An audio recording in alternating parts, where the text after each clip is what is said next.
Hola, ahora voy a hablarles sobre los derechos sociales y económicos en la Constitución. A modo de introducción, primero quiero comentarles algo acerca de lo que es el constitucionalismo clásico. El constitucionalismo en sí es un fenómeno que viene de la mano con una serie de acontecimientos históricos que tal vez han tenido como común denominador la inacabable lucha del ser humano por reivindicar derechos, por luchar en sí contra la tiranía de quien en ese entonces, en ese momento, ostenta el poder. En un principio fueron los reyes. Por eso, como primer acontecimiento histórico que les puedo mencionar al respecto, está la Revolución Inglesa de 1642. Desde muy temprano ya se fueron como que perfilando protestas, movimientos a fin de parametrar el poder de los reyes, que hasta ese entonces era un poder autárquico, ilimitado, ¿no? Otro acontecimiento histórico que cabe mencionarles es, la independencia de los Estados Unidos, que como sabemos es un hecho histórico que ha traído como consecuencia la instauración del sistema presidencialista en los estados y también la sanción de la primera constitución escrita en el mundo, que es la Constitución de Estados Unidos, una constitución muy antigua que sigue vigente hasta la fecha, dense cuenta, ¿no? Aunque con muchas enmiendas, bien es cierto, pero sí hay una constitución de más de 200 años de vigencia y que es un referente para el constitucionalismo actual.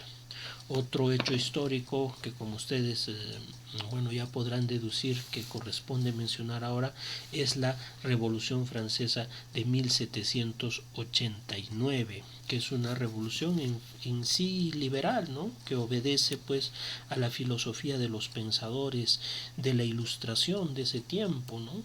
Hablo tal vez de Kant, de Montesquieu, de Rousseau, ¿no?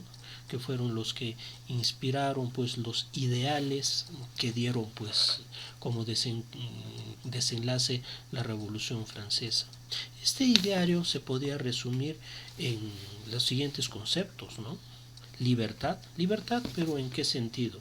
Libertad principalmente para poder hacer negocios, libertad de trabajo, de empresa, de emprendimiento, para que la burguesía de ese entonces no se vea limitada para poder hacer sus negocios y así generar riqueza, que de repente hasta ese momento se veía muy limitada por el poder de los reyes.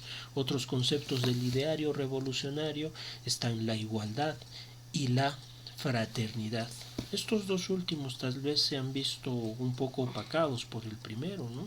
Porque este fenómeno constitucionalista, esta reivindicación de derechos por las clases oprimidas, por la burguesía, en sí ha generado un fenómeno que todos conocemos. ¿Cuál es? El capitalismo. El primer capitalismo podría decirse que es consecuencia del movimiento revolucionario del siglo XVIII y del siglo XIX.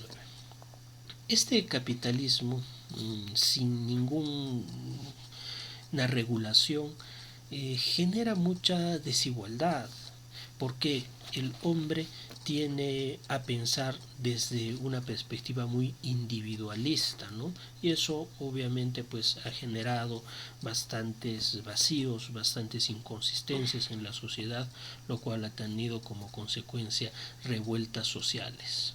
Se pasó de la tiranía de los reyes a la tiranía de la sociedad corporativa de ese entonces, ¿no? Lo cual, ha tenido repercusión en el fenómeno constitucional. Se han dado constituciones en mérito a ello con un enfoque distinto, un enfoque de repente de contenido social, más dirigido a principalmente paliar todas las injusticias, todas las inequidades, todas las inconsistencias que se habría generado con el primer fenómeno capitalista, ¿no?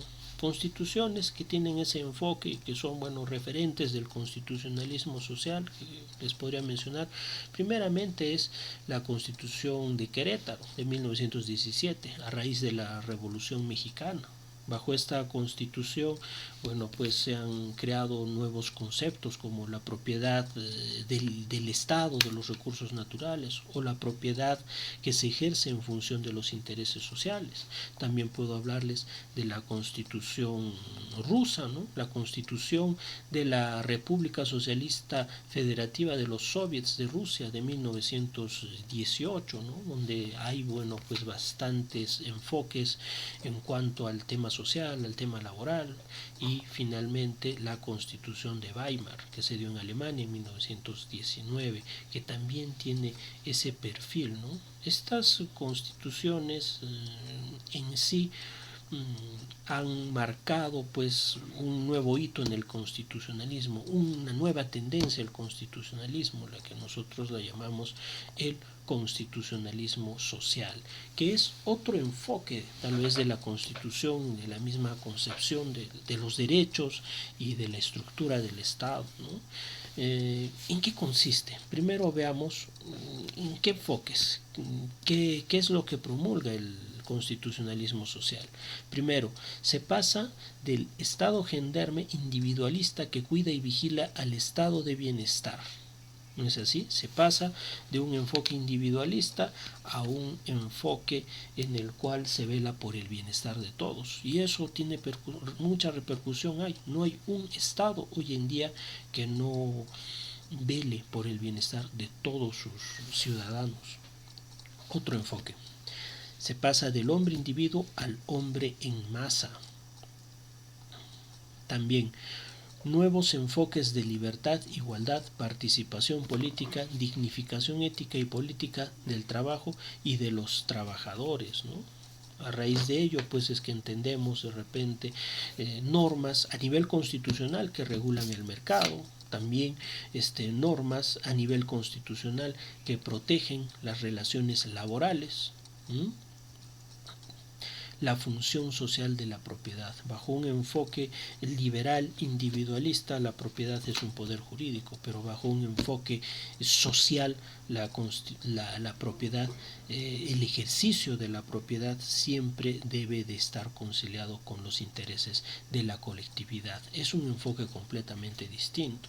También tenemos a la justicia social, el intervencionismo estatal, complementado por un orden económico estatal nuevo. A raíz de este constitucionalismo social podemos entender de repente cómo es que el Estado interviene en algunos sectores pues, de la sociedad o de la misma economía a fin de paliar las inequidades que puede generar pues, un mercado de repente desregulado, sin ningún parámetro.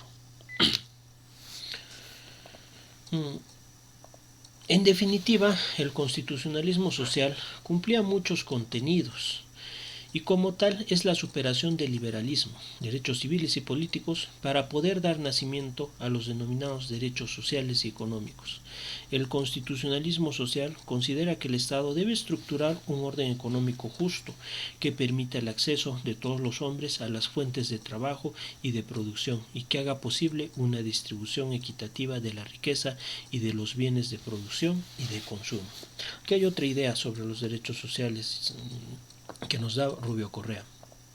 Los derechos sociales y económicos son reglas que en esta materia dicta el Estado para asegurar ciertas condiciones de relación de los seres humanos de una sociedad entre sí y prestaciones que el Estado regula y que en algunos casos debe prestar directamente a las personas, generalmente cuando está en incapacidad de proveer para ellas por sí mismas. Los ámbitos privilegiados de los derechos sociales y económicos son las relaciones laborales, la seguridad social, la salud, la educación, la atención a los desvalidos y en general la preocupación por las necesidades básicas de cada uno de quienes viven en la sociedad. Los derechos sociales y económicos tienen una doble dimensión, ¿no? Por un lado son reglas en qué sentido, ¿no? Derechos subjetivos que nosotros podemos oponer, ¿no es así?, frente al Estado o frente a particulares, pero reglas en sí que buscan equiparar ciertas situaciones desiguales, ¿no? o en las cuales se nota claramente una injusticia, como podrían ser, ¿no?, las normas de equiparación de géneros, normas del control de discriminación social, normas que contienen derechos laborales mínimos e irrenunciables. Derechos laborales sabemos que generalmente protegen al trabajador como la parte débil en las relaciones laborales, ¿no es así? En fin, otro tipo de reglas, pero todas estas deben ser de cumplimiento obligatorio. Quien va en contra de ellas deberá enfrentarse al Estado y el poder coactivo. En su otra dimensión, los derechos sociales son también prestaciones, son acciones, son hacer, son no hacer, generalmente a cargo del Estado a favor de la población. Son prestaciones brindadas por el Estado, por otras instituciones de naturaleza privada o por ambos, pero todas dirigidas en beneficio de la sociedad a fin de satisfacer un mínimo de derechos a la población, ¿no?, como cuáles: salud, educación, empleo, vivienda, etcétera, etcétera, ¿no? Tenemos los ejemplos más claros de la dimensión prestacional de los derechos sociales económicos en, pues ciertas políticas públicas del Estado tendientes a la atención a infantes y desvalidos, como se da pues en el caso de las beneficencias públicas o de los centros de acogida para niños en situación de desprotección familiar. También tenemos los casos de los hospitales, de los hospicios. Como sabemos, el Estado mucho ahora se preocupa porque todos puedan acceder a prestaciones de salud básicas, ¿no?, porque también es una responsabilidad del Estado velar porque todos gocemos, ¿no es así?, de manera efectiva de este derecho que es la salud. Estas prestaciones tienen un costo que debe ser sufragado bien por el erario o bien por la cotización de quienes pueden hacerlo dentro de la sociedad. Démonos cuenta que los derechos sociales en esta dimensión implican dinero. Por eso es de que siempre están sujetos a la disponibilidad económica que pueda tener el Estado, ¿no? Por eso es de que para interpretarlos debemos tomar siempre presente lo que dice la 11ª disposición final de la Constitución, que establece que las disposiciones de la Constitución que exijan nuevos o mayores gastos públicos se aplican progresivamente. Por eso es que entendemos de que efectivamente, ¿no?, de repente hay muchos en nuestro país que no gozan de salud, que no gozan de educación, que no gozan, en fin, de una serie de derechos económicos, sociales. Ello mucho se debe a que el Estado muchas veces se encuentra limitado en cuanto al tema presupuestario para poder hacer efectivo todos esos derechos. La Constitución en el capítulo 2 prescribe todo lo correspondiente a los derechos sociales y económicos en cuanto a sus aspectos más relevantes, ¿no? Al respecto vamos a enumerar algunos derechos sociales y económicos, comentarles, ¿no?, también que están contenidos en la Constitución para tener un conocimiento sobre al respecto. Dentro de los derechos sociales podemos encontrar algunos que tienden pues a la protección de sectores vulnerables de la población, ¿no? Respecto tenemos el artículo 4. La comunidad y el Estado protegen especialmente al niño, al adolescente, a la madre y al anciano en situación de abandono. También protege a la familia y promueve el matrimonio. Reconocen a estos últimos como institutos naturales y fundamentales de la sociedad. La forma del matrimonio y las causas de separación y de disolución son reguladas por ley.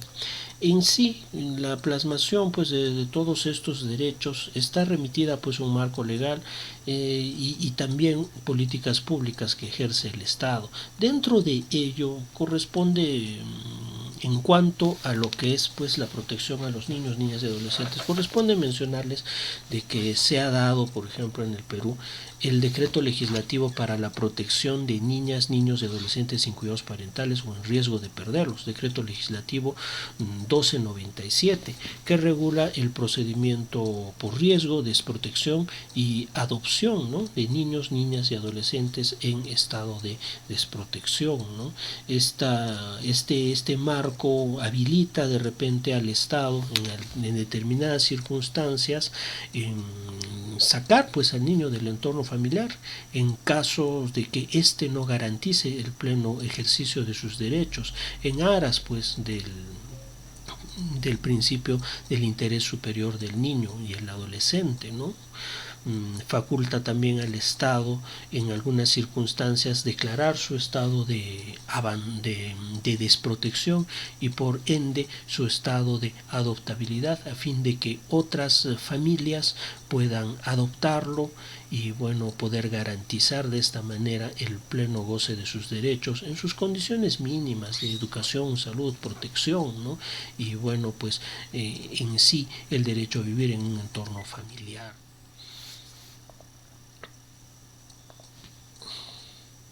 En cuanto a la protección de las madres, cabe destacar, por ejemplo, que se sanciona con nulidad aquel despido que se haga a la madre por causa del embarazo, las consecuencias de esta o la misma lactancia. Ello está incluso en la misma ley, ¿no? En el artículo 29, numeral E de la Ley de Productividad y Competitividad Laboral, ¿no? Esa es una forma de proteger a la madre que está en estado de vulnerabilidad, ¿no?, frente al empleador que de repente puede ver un tanto disminuida su producción por la situación pues natural que pasan las madres cuando tienen hijos, ¿no? También, bueno, pues se da un marco de políticas públicas como el vaso de leche. En cuanto a la protección a la familia y modelo constitucional de familia, se les puede comentar que según el artículo 4 de la Constitución, el Estado protege a la familia, pero promueve el matrimonio. Desde ahí podemos entender de que familia y matrimonio, según nuestra Constitución, son conceptos distintos. Lo ideal es de que las familias provengan de las uniones matrimoniales, pero ello no es concordante con la realidad social que actualmente se vive, ¿no es así? La regla, tal vez de excepción ahora, es el matrimonio. Mayormente hay uniones de hecho, hay, bueno, pues también familias reconstituidas, padres e hijos, madres e hijos de otras familias que vuelven a constituir una nueva familia. También hay familias monoparentales, entre una diversa tipología de familias que también lo son, ¿no?, pero que no tienen como origen una unión matrimonial. A esas también están protegidas por la Constitución. Sobre eso hay bastantes pronunciamientos del Tribunal Constitucional en sentido de que el Estado protege a la familia, pero también reconoce a todos esos diversos tipos de familia distintos a la familia matrimonial. También se ha regulado, aunque tal vez no tenga mucho que ver con los derechos sociales y económicos, pero está ahí, ¿no?, en la Constitución, en el artículo 5, ¿no?, el reconocimiento de las uniones de hecho. Al respecto, ¿qué dice, a ver, la norma? La unión estable de un varón y una mujer libres de impedimento matrimonial que forman un hogar de hecho da lugar a una comunidad de bienes sujeta al régimen de sociedades gananciales en cuanto sea aplicable. No es de que las uniones de hecho que logren superar los 2 años son como un matrimonio, no es exactamente ello. Lo que señala la Constitución es de que aquellas uniones de hecho propias, o sea, vale decir entre un hombre y una mujer sin impedimentos matrimoniales, en caso se extinga, tienen el derecho a pedir que se liquide, ¿no es así? Los activos y pasivos que hayan podido tener durante la unión de hecho, ¿no? A este tipo de régimen se le llama comunidad de bienes, que en sí es, bueno, pues la aplicación de las reglas del régimen de sociedad de gananciales a las uniones de hecho, pero ojo, en cuanto sea aplicable. Por eso es que podemos decir de que no es lo mismo que el régimen de sociedad de gananciales propio de las uniones matrimoniales. También se les puede comentar que según la ley 30.007 se ha modificado pues el Código Civil y el Código Procesal Civil a fin de extender derechos sucesorios a los integrantes de las uniones de hecho. Se puede decir de que esta ley también es, bueno, pues repercusión en el derecho positivo de ciertos pronunciamientos pues jurisdiccionales a nivel del Tribunal Constitucional que, bueno, pues han declarado, ¿no? O han resuelto en algunos casos en estricta justicia, ¿no? Por el derecho que tendrían pues los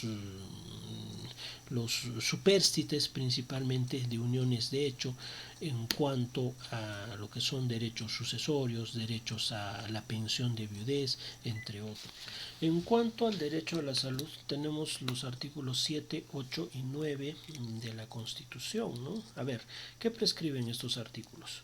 Todos tienen derecho a la protección de su salud, la del medio familiar y la de la comunidad, así como el deber de contribuir a su promoción y defensa. La persona incapacitada para velar por sí misma a causa de una deficiencia física o mental tiene el derecho al respeto de su dignidad y a un régimen legal de protección, atención, readaptación y seguridad.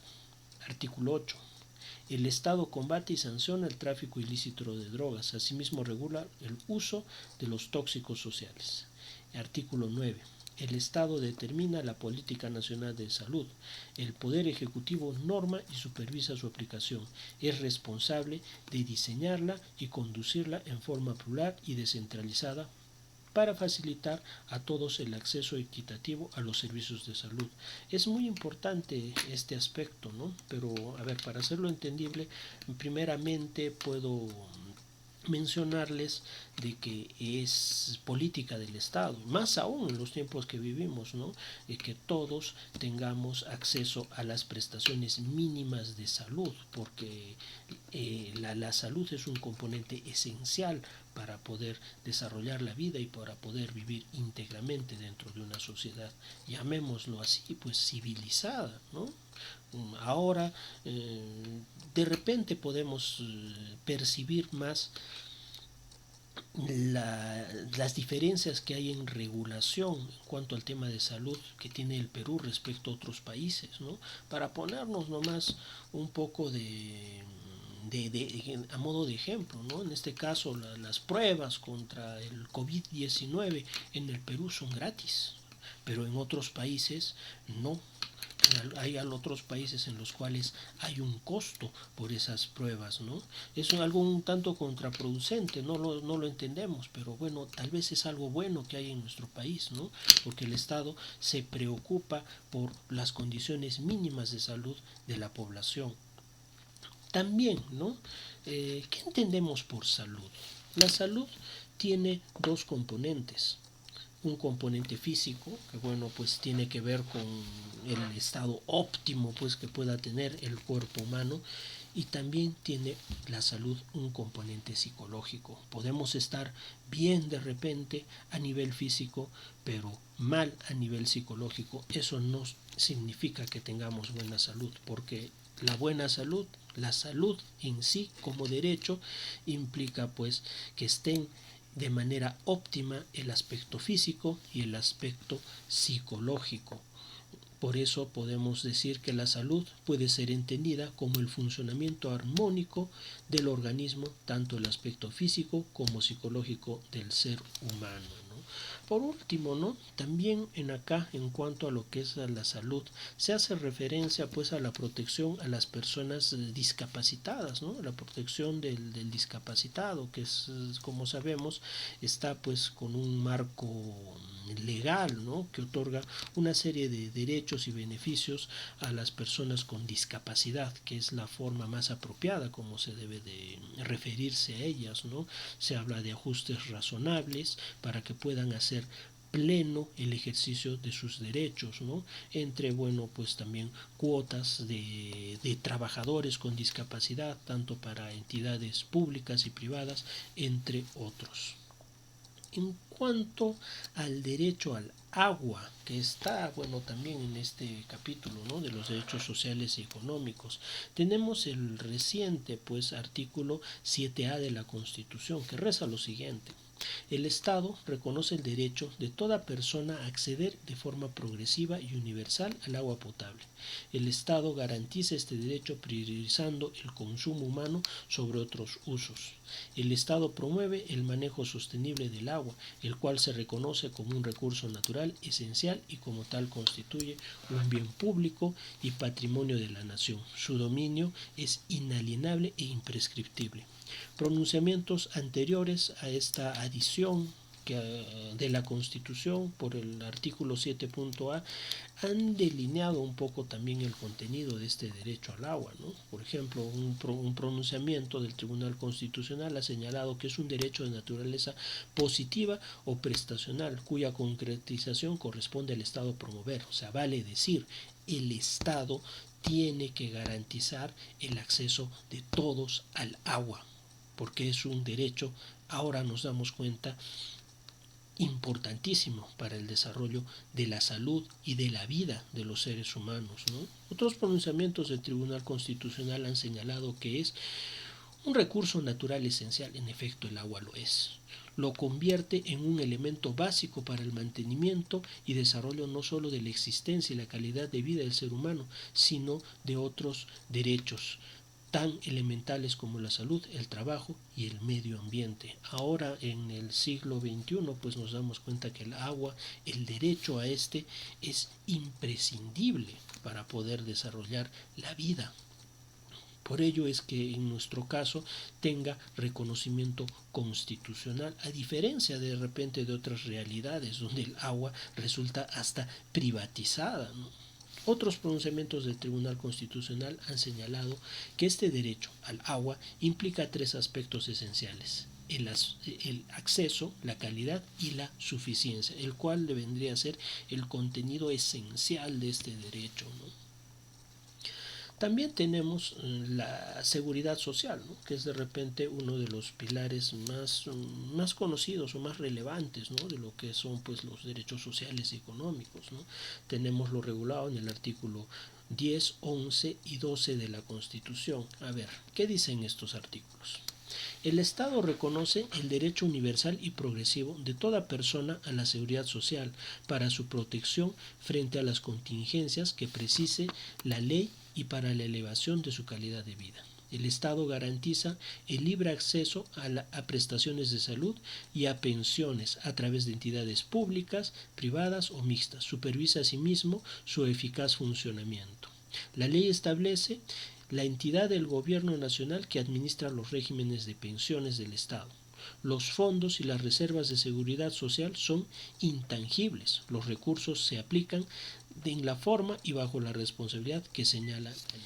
El régimen de seguridad social es de naturaleza jurídico-pública en estricto. En efecto, es una función del Estado que debe prestarse dentro de un régimen legal de universalidad, obligatoriedad y uniformidad, basado en los principios de igualdad y solidaridad, ¿no? Siempre los principales pilares, pues, de la seguridad social han sido el sistema de salud y el sistema de pensiones. En cuanto a lo que es salud, ¿no?, el Estado promueve, pues, de que todos los trabajadores formales, los trabajadores en planillas, siempre tengan el seguro, ¿no?, como todos conocemos, ¿no?, que es un aporte que está a cargo del empleador, vale decir, de quien emplea, ¿no? También se ha identificado pues algunas políticas de parte de nuestro Estado a fin de que este seguro de salud se extienda a la mayor cantidad de la población, ¿no? Como es el caso del seguro integral de salud, que es bueno pues una gestión, una política pública que hace el Estado con tal fin, ¿no? En cuanto a lo que son pensiones, ¿no? Tenemos el régimen de pensiones que tiene un doble plano, ¿no? Por un lado, a opción de cada contribuyente, tenemos las AFPs y por otro lado tenemos el Sistema Nacional de Pensiones, ¿no? Que son en sí sistemas previsionales a los cuales los trabajadores aportan a fin de que en algún momento puedan acceder a prestaciones de contingencia, como son pues una pensión por cese por límite de edad, una pensión de viudez, una pensión por orfandad, una pensión por invalidez a raíz de un accidente de trabajo, ¿no? Todas esas contingencias cubre los regímenes previsionales, ¿no? Conforme el marco legal que regula nuestra legislación. Hasta este punto hemos llegado pues a analizar algunos, no todos obviamente, ¿no?